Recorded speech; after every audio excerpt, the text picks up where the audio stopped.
Welcome back. The title of this mini lecture is the Double V Campaign. And we're going to talk about 5 terms that, as you go to learn more about this and read more about it, hopefully you key in on these terms in order to really get a better sense of what's going on. So the first term for us is going to be the black press.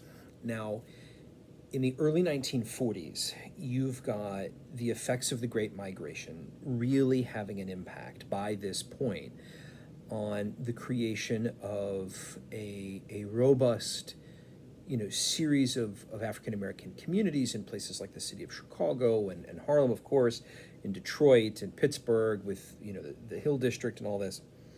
And you've got newspapers that are catering to these communities.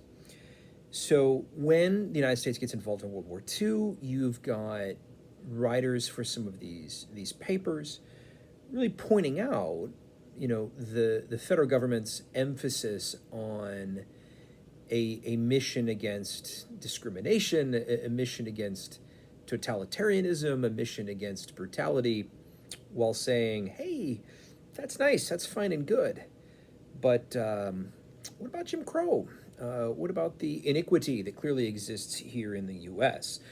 The Pittsburgh Courier, in particular, took the lead on much of this, working with the NAACP to kind of highlight this reality. The second term for us would be A. Philip Randolph. A. Philip Randolph, of course, was the head of the Brotherhood of Sleeping Car Porters Union, a very prominent union in the black community by the end of the 1930s and early 1940s. And Randolph was someone who pushed extensively in 1940 into 1941 as the United States' defense industries began to ramp up for potential war and to provide for the Allies.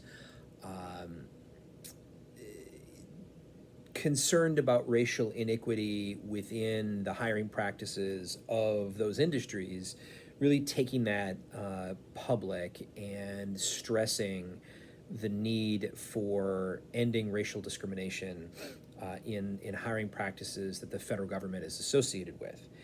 And Randolph and a number of other black leaders bring this to Eleanor Roosevelt, they bring this to President Roosevelt's cabinet, and they make it abundantly clear that the possibilities of a march on Washington are there, possibilities of real public opposition on the part of black Americans to this discrimination and the need for change. And one of the things that you'll see is President Roosevelt responding with his Executive Order 8802 in the summer of 1941, which banned discrimination in the defense industries. Now, that's good. However, the Fair Employment Practices Commission, or FEPC, which was the follow-on to the executive order and intended to really go after businesses that violate this executive order, a lot of the teeth are kind of cut out of it.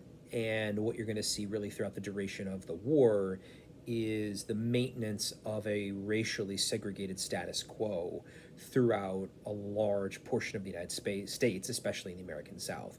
A good example of this would be even, why the Congress for Racial Equality, right? Why CORE was founded in the early 1940s, as the war is beginning, right, in Illinois, because of these clear inequities that are ever present. A fourth term for us is going to be the USO. Again, although the United States liked to portray an image of itself as everyone coming together, everybody working perfectly, everybody equal in this fight against Nazism and this fight against fascism, not exactly. So you have in many of these public-facing organizations during the war that are nominally reaching out to service members, a real reality that they're going to have to alter this sort of image of everybody's equal and everybody's together in accordance with Jim Crow policies that existed in certain parts of the country. A fifth example of this is going to be the German POWs, right? So German POWs are housed all over the United States. during the Second World War, largely in a series of prison camps, sometimes connected to cities, sometimes connected to army bases, but in many areas where Jim Crow laws, of course, were enforced. And one of the things that many Black Americans and many in the press pointed out at this time was that many of their guards, in some cases, being Black men, could not eat in the same restaurants that these German POWs were allowed to go in and sit down at, but they had to stand outside and stand guard and wait, really reflecting this racial sort of dichotomy and this clear, maintenance of Jim Crow realities that existed in the U.S. During World War II. Thank you very much.